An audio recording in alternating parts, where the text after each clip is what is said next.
Well, good evening. Here we are. It is April 14th, and we are back with Live with CJH with my dear friend, Miss Gayle Fisher. So we wanted to start out by just saying that April is National Autism Awareness Month. And so we wanted to highlight some people that are doing special things in that field. And one of them is Miss Gayle Fisher. Children with autism may be exceptionally skilled in certain areas such as math or music, but have difficulty engaging in other areas in learning. In most cases, autism also affects their mental health and could lead to a mental health crisis. So Gayle is the founder of Getting Sorted, and their mission is to work together to raise a community's awareness and to provide families, caregivers, and professionals the tools necessary to enlighten, engage, and educate children of learning differences, help our young people with learning differences prepare for their futures, and to provide typical siblings customized social meetups and educational scholarships to enable them to have normal life experiences outside of the challenges of their immediate circle. Gayle is an activist mom of an 8th grader with learning differences. She's an educator, an author, an advocate, an ally, and learning differences consultant, and has been living in the spectrum now for 12 years. Wow, that's a lot. So please welcome Miss Gayle Fisher, and thank you so much for joining us tonight. And please tell us more about yourself. You have a whole list of titles and letters after your name. I don't know what a lot of that even means. So please tell us what all you are involved in and what you do. Oh, well, thank you, Kim. It's a delight to be here with you. It's a delight to support your collaborations in the community and what Cassidy Joined for Hope offers to people and to families. So please know that you're doing really important stuff. Thanks, Gayle. And you're right, it's comorbid. It's everywhere, right?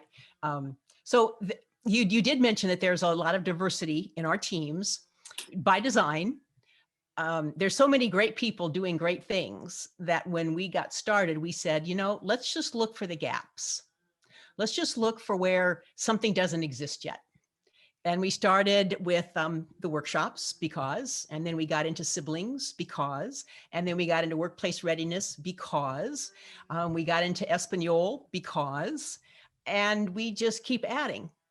And as my children grow, my 2 people that challenge me more than anything in the world, and I love more than anything in the world, as they push and shove me, then I go with it.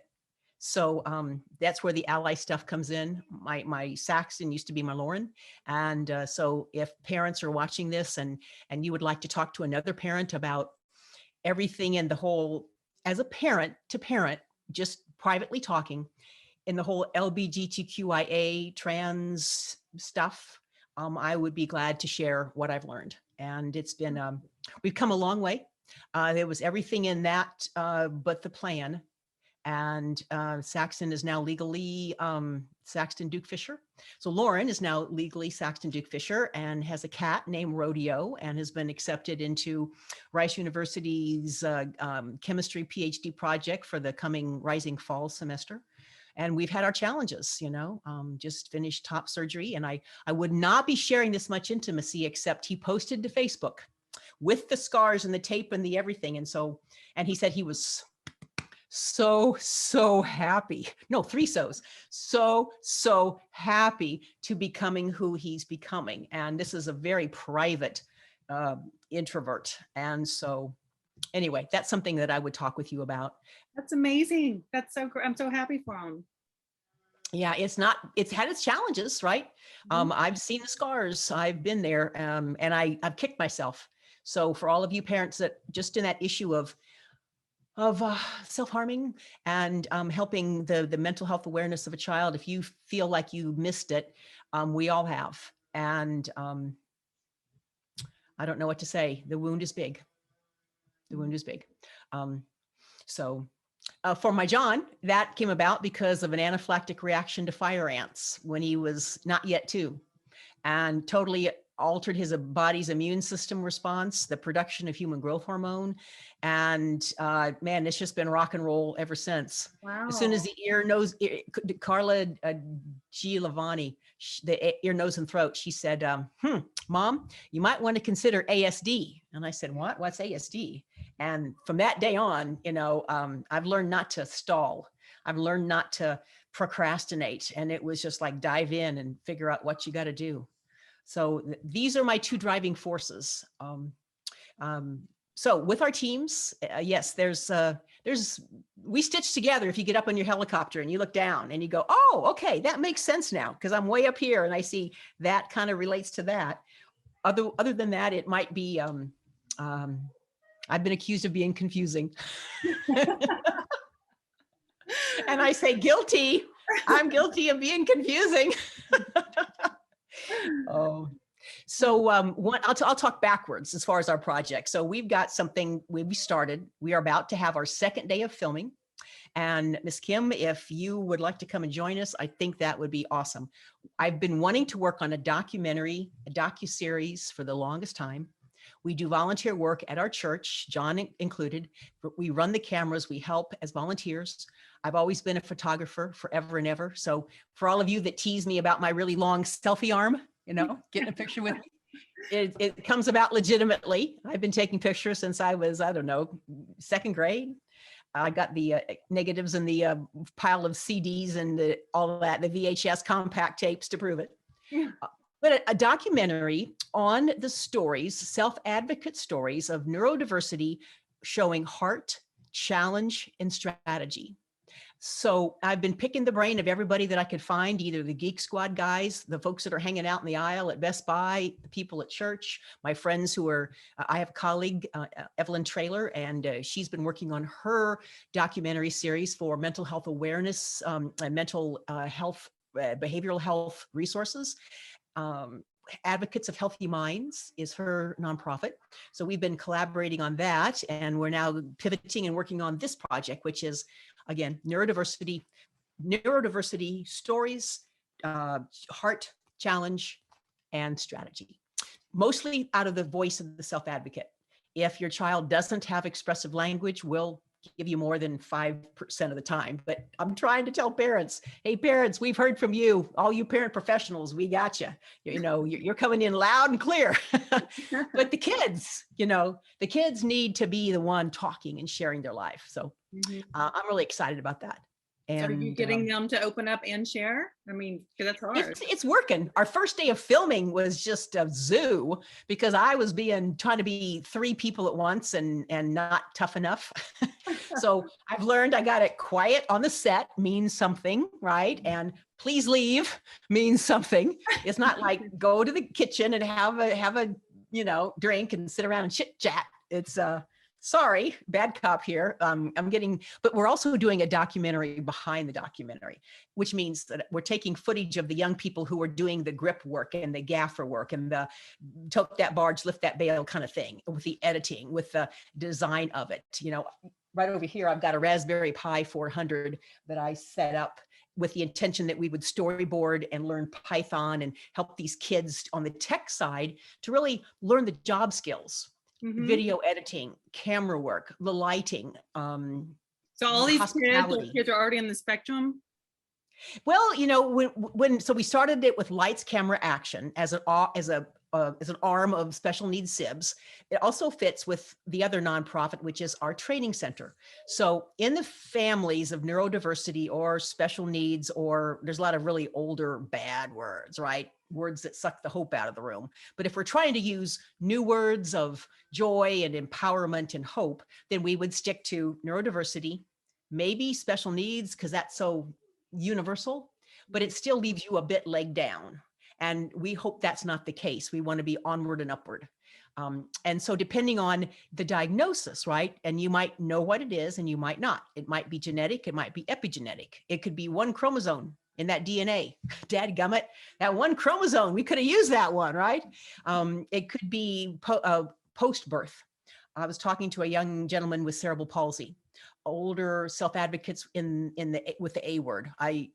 We don't really talk deficit language here. So my son doesn't hear me say the D word, disability, doesn't hear me say the A word, autism, very much.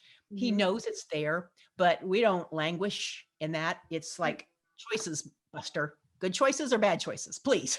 Good. Yeah. Mommy loves easy way. Bad way hurts, right? Hard way, easy way, hard way. Yeah, he's in there, yeah, talking. Yeah.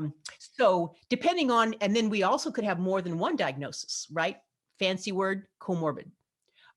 We have mental health. We have, as we get out of the school system and we get into ever more maybe isolation or the cliff, as we sometimes call it, or you're in several groups. So I have some mom friends I've been talking to where their child is this and that, and it's so much this or that this is not really represented much. So they're kind of like, I don't know which group to be with.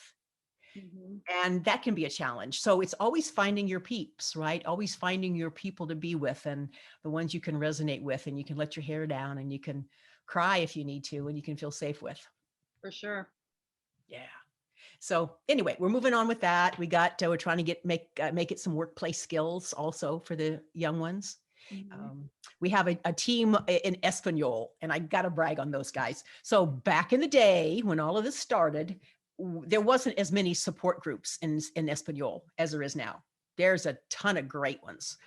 So not knowing what else to do, I recruited my friend Lourdes. So Lourdes Martinez, I met her at our workshops at Lone Star College, Montgomery, as an adjunct, which is where it all started, back at the front end of the story. And I said, listen, I don't know what else to do. So this idea came, boom. And when you get your ideas, boom, you should do something with them, right? Because otherwise the angels will just take them on to somebody else. So I remember sitting on the airplane going, hey, Google Translate. And then what if somebody who knows what they're doing double checks it? So it's not like it's a huge, big make work to rewrite everything. So at the time I was writing blogs about John, age 3, lots of challenges, behavior, immune system, motivation. So we did them in Spanish and we put the pictures. And then as time has gone by, we've got a much richer Espanol community. So that's awesome. But we've got a lovely team. We call it Aprendamos Diferente. One way we can serve all of these groups is once a month, we have a come together. And I say, no inglese, no más inglés. And so I'm sitting there clicking away, and every time somebody lapses into, English, I say, oh no, let's español, por favor. And they just go lickety split. And then I record it and pop it out there on archive and take screen prints. And man, they are going a mile a minute, and they're talking whatever they need to talk about. Oh, So, that's awesome. So are you fluent in Spanish? no, I got restaurant Spanish. I get the chips to the table. That's about it. That's good. Well, there's another team too that we've been working with, as it kind of started like a second poor cousin of the Behavioral Health Suicide Prevention Task Force that you and I are both on, Kim. And it's called the First Responder Supports when dealing with neurodiversity. And for years, I've been shamelessly collecting business cards of every first responder, any kind of, that I could find. And I'd make the phone calls, and they all, more than once, I had somebody say, we thought you were just a scam until you called us. But the idea didn't get any traction when we wanted to talk to them. When the idea came of turn it around, make it a networking group for them where they come in and share team by team, 5 minutes a pop. They share their best practices. Then we started to get some traction. We used the Chamber of Commerce, the big conference room. The first one was so well attended with so many uniforms. I was just hyperventilating up there. It was so awesome. Wow. Yeah. And then with the COVID, we've gone to Zoom, but it's got its advantages. People will come in for 5 minutes or 10 if they can from their cars. International, that's another advantage, right? So we have international people come in. I always record it. I make little videos of it. I take screen prints. We have a newsletter. We just constantly trying to build that networking. So if you are a first responder, which could be school teacher, nurse, airline attendant, first fireman, anything. And then if you're in the neurodiversity umbrella, off your meds, an epigenetic trauma, the A word, the IDD word, the DS word, the all of those things. And we just want fewer tasers and fewer handcuffs. And in light of what has just happened recently, we're not even sure we want the tasers. You know, Right. a very, very tragic, and I don't mean just be smiling, forgive me, a really tragic event has happened. So we just want to do all we can to help anybody come in to share this conversation. And the only rule is we're not complaining. We're dealing with today, the positive, what we can do working together, not fault finding from the past. That gives us no, we can't get traction with that. So first responder supports when dealing with neurodiversity. We're really pleased with getting that rolling. So basically you're training them to how to handle. They don't want me training them. I did get to do once. I loved it. Then I did one long ago. I did get to do once and it was a blast. But typically they are teaching themselves. They have excellent mental health intra groups. And sometimes the big guys will help the little guys. And it was a joy to be in that room. And you see small jurisdictions that we have here in our area. And I won't mention them because I don't, but they were small and they knew they didn't have the full training.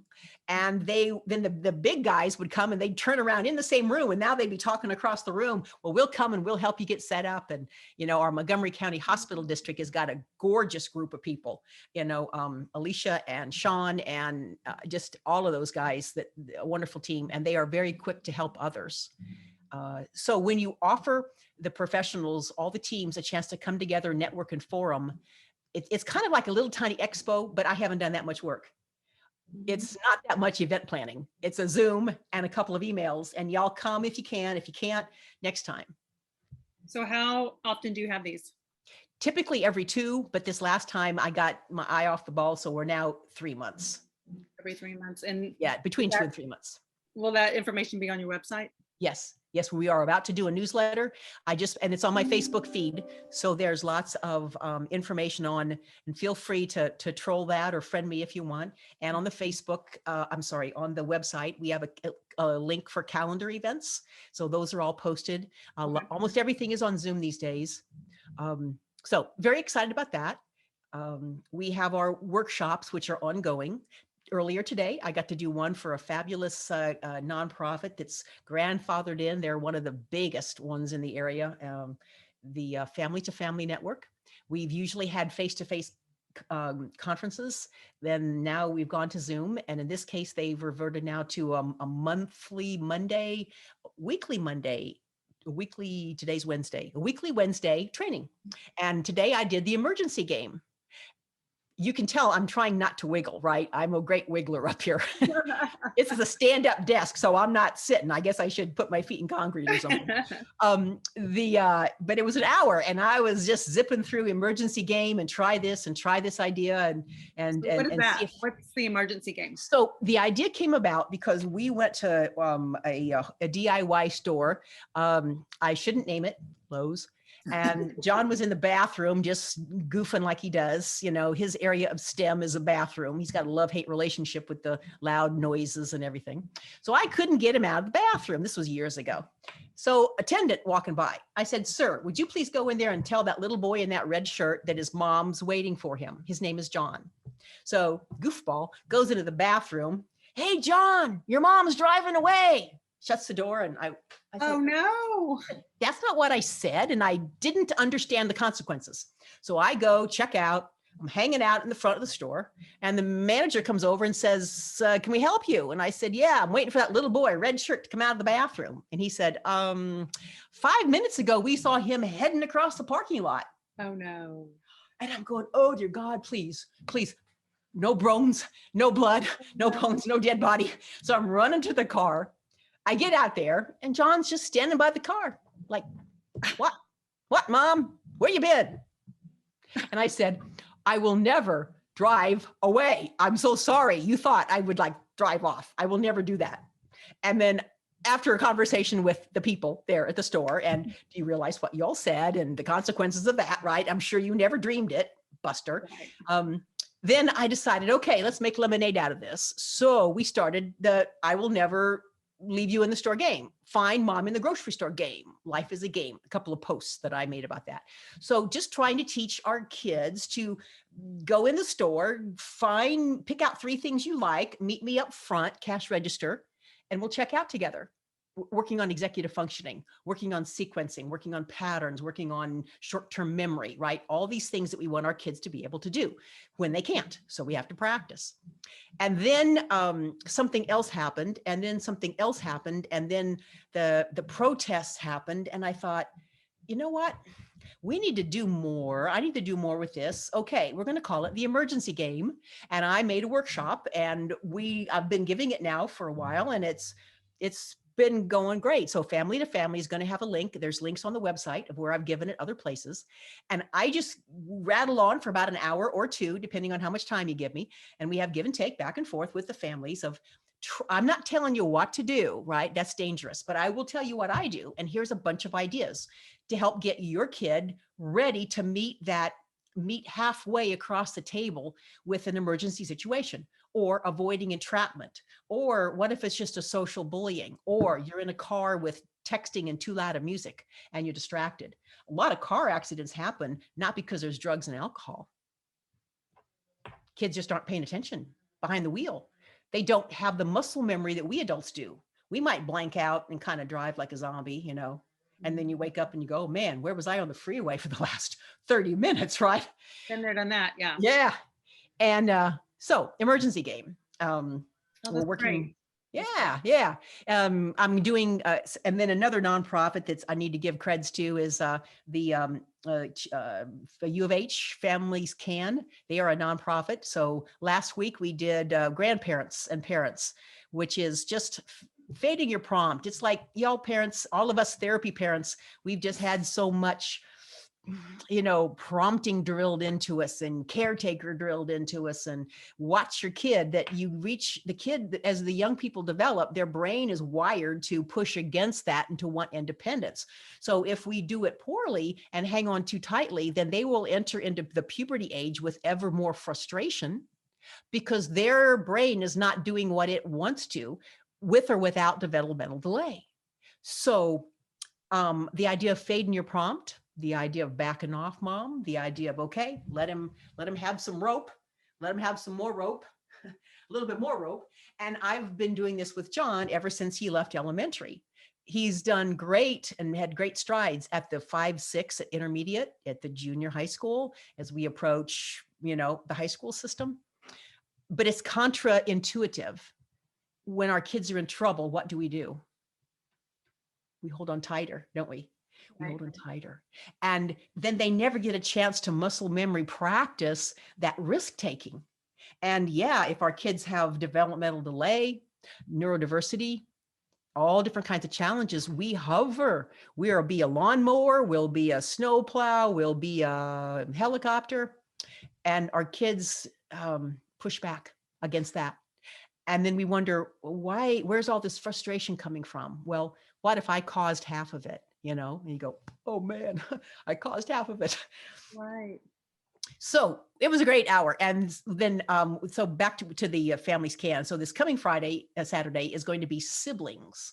And that's another, so I have a sibling situation in my house. And our first nonprofit, that came about because my friend Jennifer, she said, why don't you make that a nonprofit? Because we were doing the background of the research for the adjunct chunk, which was an internship, I did my research and I found that there was no sibling groups in the area at that time. My friends, so we started doing a sibling group, right? Nobody's doing it. Are you doing it? No. Are you doing it? No. Okay, I guess we're supposed to do it. And then when I found that no one was doing that for the siblings. I found a lot of siblings, and they have a survivor syndrome, and then a selfish syndrome, and then I feel guilty, and then I hate my sibling because how come they get all the attention and I don't? Right. How come mom and dad give them all the money and the time and resources, and what am I, chopped liver? So it's a real pendulum, right? Oh. The older they get, and we don't want them to get into codependency, and we don't want them to become the parent sibling. and we want them to be able to have their own life. And we also want the one with the challenges to grow up and embrace their life. Just because there's challenges, it doesn't mean you're dead, right? It doesn't mean you don't want the same things. So it depends on what each person is individually motivated by. Well, this detective work takes time, be it at the school or within the family unit. So as they say, when you've met one person with the A word, autism, then you've met one person with the A word.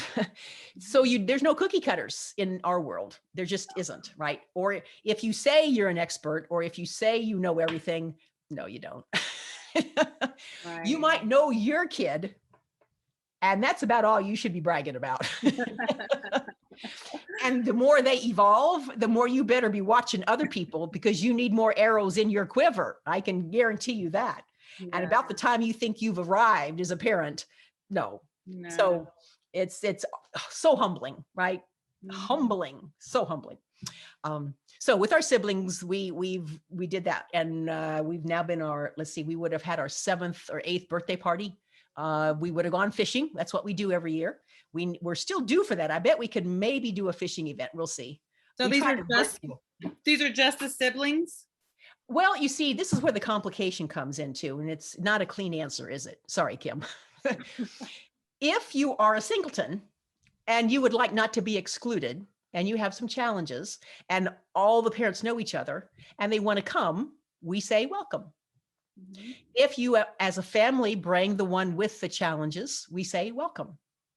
We've never said go away, never.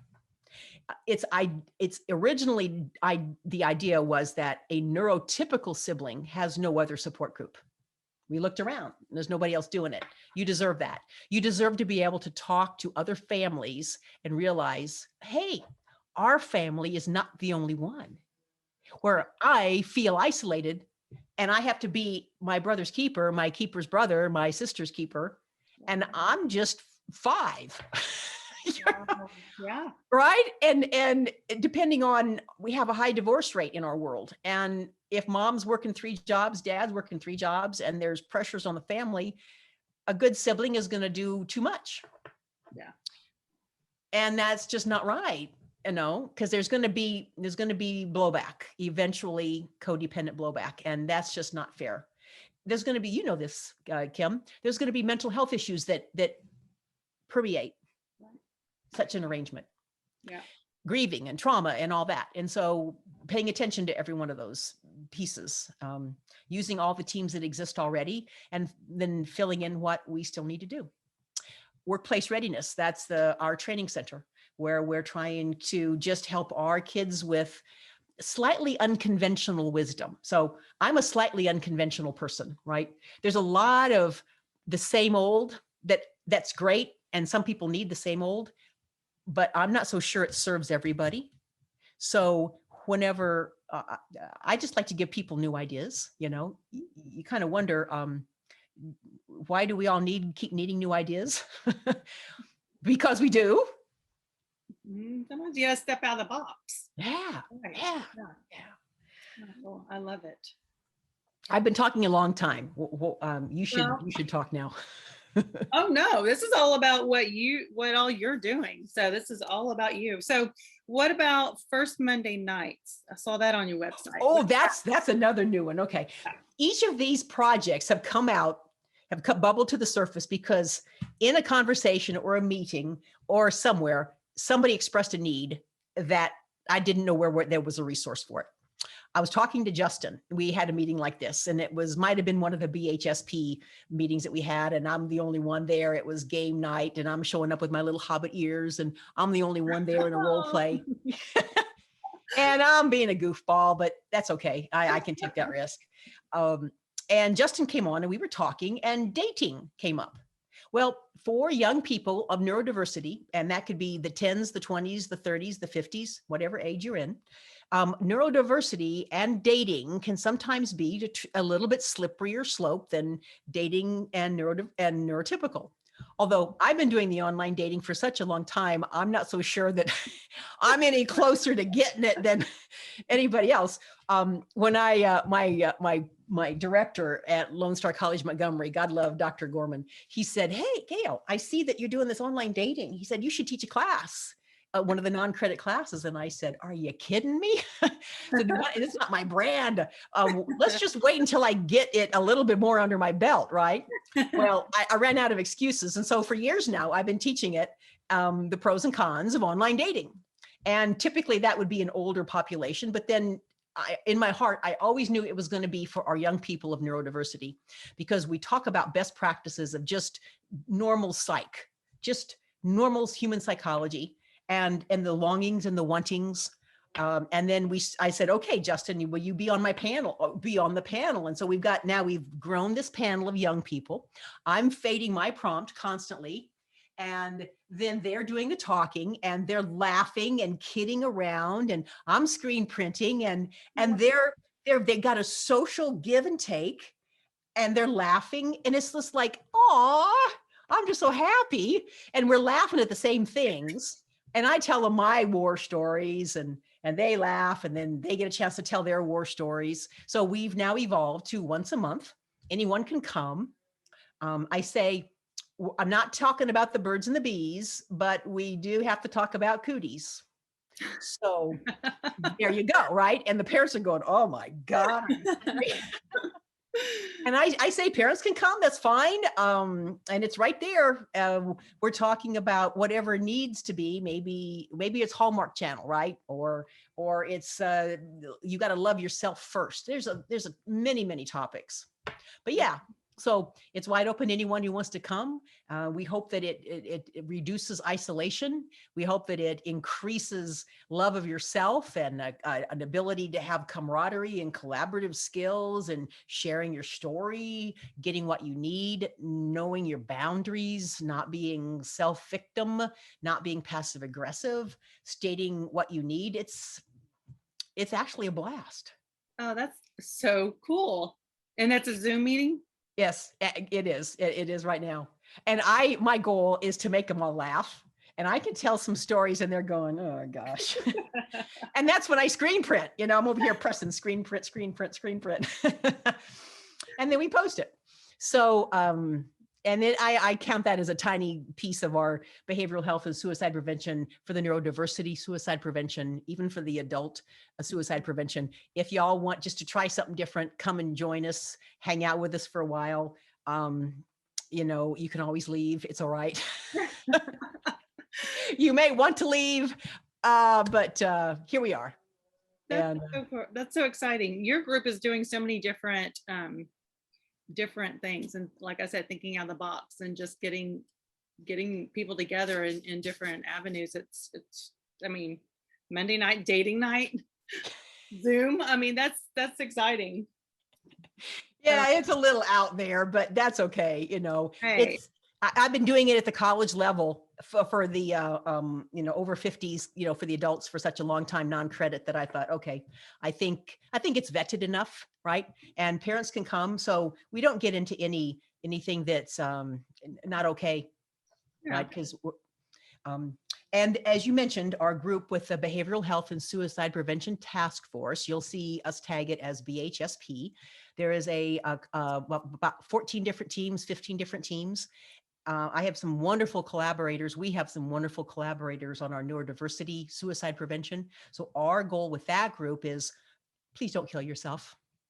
A lot of other ways to find peace and joy, talk. And we came up with a tool. We call it the Guide for the First Listener.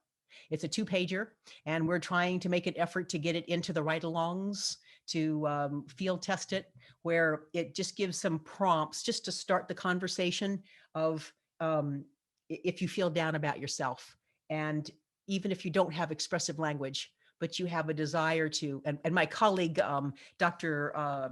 Maria Conch-Quintilla, she's just the best. She has more restraints on herself professionally because of all the things she does. And so I get to play bad cop, and she's always the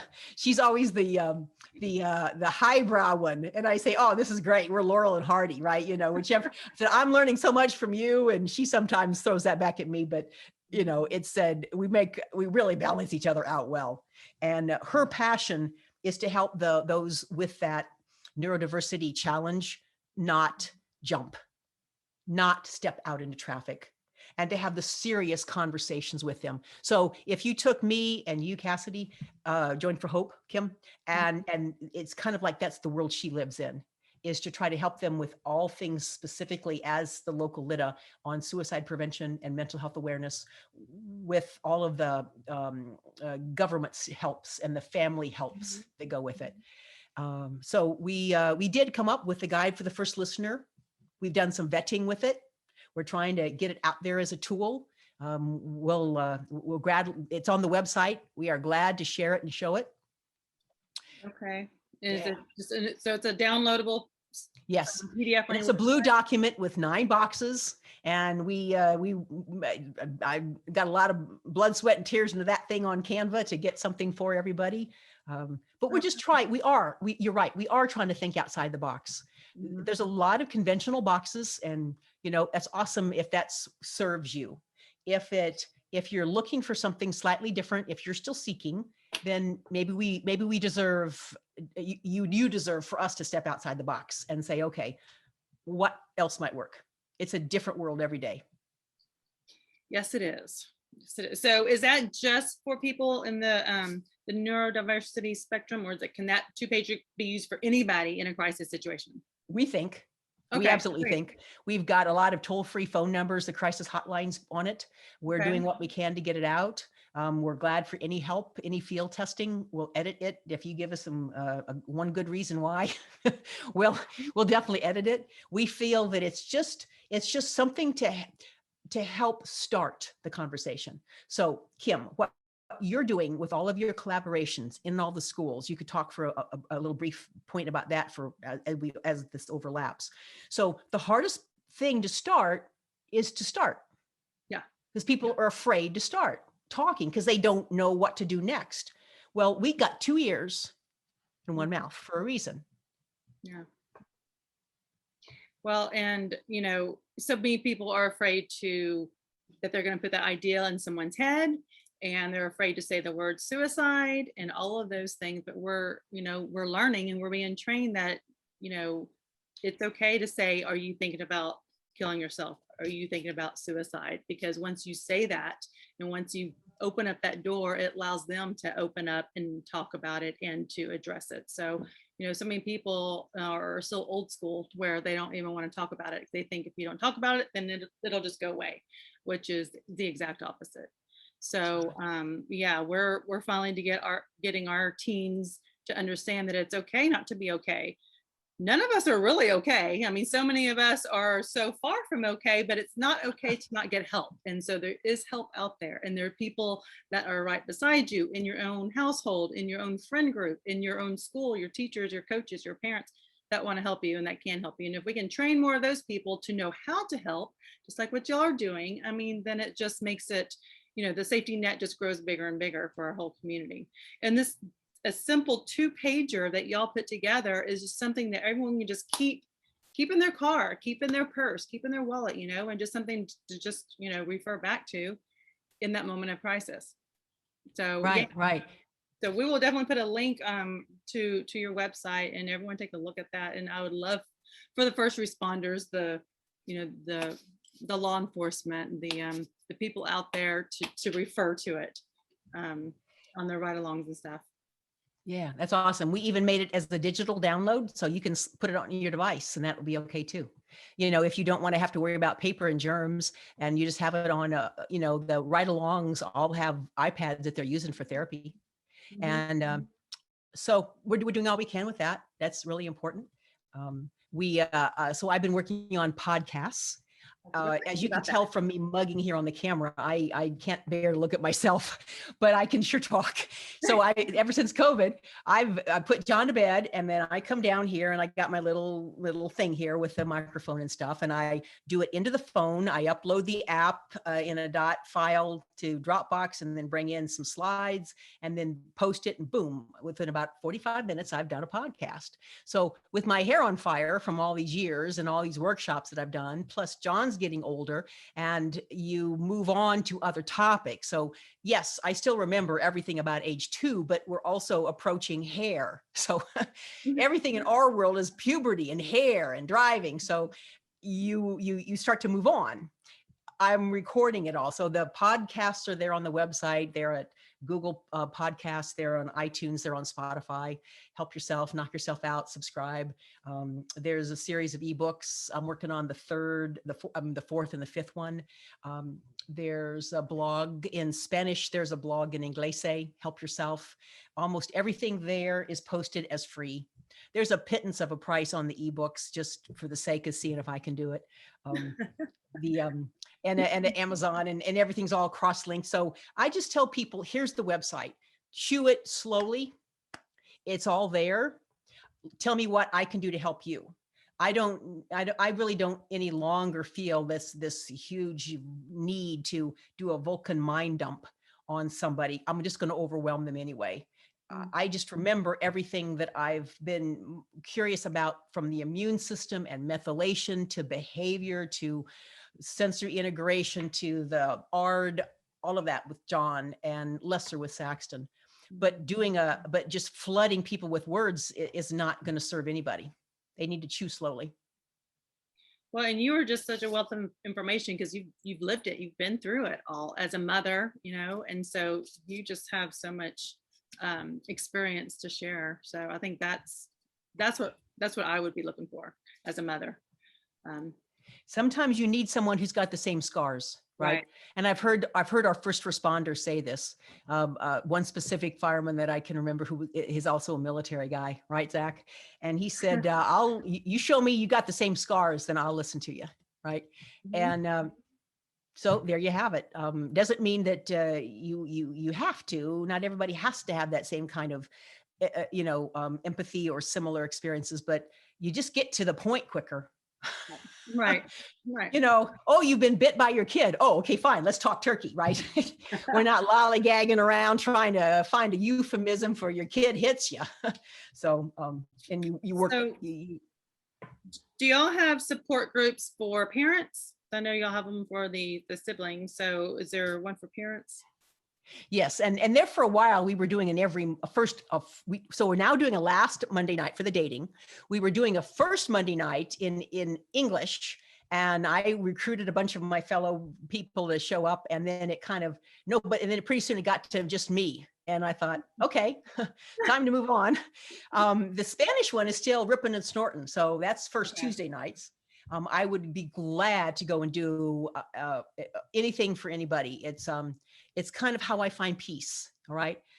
So for my mom brain and my mom heart, I can slow down when I find peace, and I know that nobody needs me anymore. That'd be great. I'll find something else to do. Right. So as far as for parents, yes, I never pass up an opportunity to submit a proposal. I never pass up a chance to speak. I'll take our phone call anytime y'all want to. I was talking to somebody for an hour today, and I just mostly I listen, and I'll validate where you're coming from, and I'll give you a few ideas that if that were me, I really, really try not to ever tell you what to do. That's not the point, because we all have to own what we do, right? If I tell John what to do, what have I done? Nothing. Like, yeah, sure, mom, right? What has he learned? Right. But if I own it for me, or you own it for you, all right, you got a plan now. So what's the best way for someone to get in touch with you? So they can sure check if you do social media. I admit I'm even doing TikToks now. Oh, I was old TikTok snob there for a while, and then I saw a couple on there, and I thought there's some educators. That Neil Tyson, whatcha, that PhD guy, that's the astrophysics guy, that's so absolutely cool. And so it's like a lot of pretty cool people on TikTok. So I did something really dumb, and then I just keep adding to it. Now it's one of my first go-tos. So I'm not trying to be clever. I'm just trying to cast enough hashtags that families, parents, the parents, the young snappy parents, that their diagnosis is going to come next year. or the kid isn't born yet, or the kid hasn't been diagnosed yet, but they're on there, they're on these platforms as users, and they're getting comfortable with the platform. They just don't have they don't realize they have a need yet. It's not urgent yet. So Facebook, lots of, a lot of groups on Facebook. The LinkedIn, I've got a bunch of LinkedIn groups. That's a different group of people, right? So maybe more family oriented on Facebook, more informal. LinkedIn is a little bit more, fancy pants kind of. The TikTok, a whole different kind of group, but nonetheless, you still are mindful, respectful, and educational in what you're trying to post. I try to never make it about me. Yes, my son, John, has his face on a lot of things, or the back of his head on a lot of things. And that I'm hoping that never comes back to haunt him. I try to always make it funny and respectful. Yes, I am sacrificing some of his privacy for other families. And I've come to be quasi at peace with it, Kim, so yes. Yeah. And he's getting to be he's kind of this Mr. Bean, channeling Mr. Bean, doing funny stuff, it's, so I think whatever we're creating, right. Right. But he thinks he's funny. So, and I show him the posts and he just like, oh, that's so cool. So Instagram, I've been on Twitter for a long time. That's started off as my reading list for you all. And now it's just evolved to the similar kinds of posts. So most of those main ones, I've got a Twitch channel, but I don't know what to put on Twitch. I just, haven't gotten to that yet, because that's live stream. That's different than recording something. Okay. I'm approaching that a little bit more carefully. The website, you can text me, you can email me, you can send a comment on our groups. We've got lovely administrators that help with each of our groups, our pages. Angela is our virtual assistant. She looks over my shoulder and keeps me out of the tall grass. So Angela, you're wonderful too. We do newsletters. You can go to the first page, subscribe. We got all of them archived there. I've tried to archive everything. So there's Amazon ebooks for any devices. There's the podcasts I mentioned. There's the blogs from some time ago. Wow. Pick your poison. Yeah, exactly. Well, I highly encourage everyone to go to your website, which is gettingsorted.com, correct? Correct. Okay, gettingsorted.com. Go to her website. There is so much. It's a well-organized website with so much information, so many links, so many downloadables on there. All of her podcasts, all of her different groups, and it's so much good information there. And if you're in that spectrum, you need to look at this website. You did a great job putting that together. So what about any upcoming events other than these weekly, monthly Zoom meetings that get together? Any big other events that we should know about that's not on your website? Sorry. Oh, that's okay. He wants to be part of it. It's okay. Oh, yeah, help. So we have our next first responders coming. We welcome you all to that. I'm lazy. I'm going to put together a group on Zoom or Facebook. Please come if you can. If you can't, we'll record it for you. So that's kind of a lazy woman's way of putting together groups. No, We've had I put together we've had several meetings in a short break. We need to get back to it. The gamer attitude, helping our young people and parents know how to talk together about technology and probably neurodiversity. Another one is the sciences of the brain, education and neurodiversity. And it's not necessarily highbrow. It's, if you like those three areas, there's tons to talk about. We're due to set up another one of those. We like to piggyback. We like to collaborate. And we don't pass up. Oh, I never pass up a conference. So Region 4 in Houston, I always send in. New Caney's got some, this will be my second year to do their power up all day, back to back Zooms. It's nice to get all talked out. You go and lickety split for 4 hours, so it's like, okay, Gayle, time to shut up. So when do you sleep, Gayle? That's what I want to know.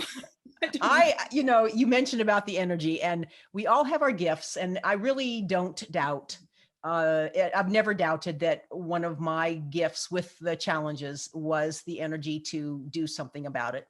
I'm lucky that I sleep soundly like a baby, conk out. I can sleep on a dime, maybe 4, 5, 6 if I can. If I get more than that, then that's a real bonus. I don't know really how to manage that. I stand up. I don't lay down to read. You put me on that couch with a book, I'm going to be snoozing. But if I stand up here at the desk, I get that second wind. And the other night I was trying to get my taxes done and it was 3 a.m. And I thought, you're a fool, girl, because that alarm's going to go off. That kid going to school alarm's going to go off way earlier than you want it to be. Wow. We have exchange students in our home. We've been really happy with that. It's always something new to learn. My kid's dad passed, so I got stuck with executor. John's dealing, Saxton's dealing, Jennifer's dealing with grief and trauma. So I'm a recovering codependent. I've gone to all the grief and trauma classes I can find, short of being a provider. So I get to be an educator, which means I don't have to worry about HIPAA, which means I can say whatever I want, whenever I want. I like that, you know. So back to your question, I sleep when I need to. For play, I'll read or go to movies, or I'll try that online dating again. You know, I'll go out and get my nose busted one more time, you know. Another story to tell the kids on last Monday night. Oh, I'm sure you got some good stories there. There's some funny stories. There's no doubt about it. Well, you have so much going on, and wow, I highly encourage everyone to go to your website and to learn more about everything that you're doing, which is just so much. Thank you, Gayle, for. Oh, I'm honored, Kim. And thank you for being part of the behavioral behavioral health suicide prevention task force. I mean, you're such a huge part of that, and y'all's group is just blowing and going. And so, yeah, as a community, we're all coming together to fight this. Thanks for being part of that. Yeah, there's nothing like seeing that light at the end of the tunnel. Mm-hmm. Make you run for it, you know? Absolutely. Yeah. All right. Well, I think that's a wrap for tonight. We're so excited to share this with y'all. And thanks again, Gayle. I need your waving picture. Awesome. Great. Good night, guys. It was a total blast. Thank you. Thank you. I honor what you're doing, Kim.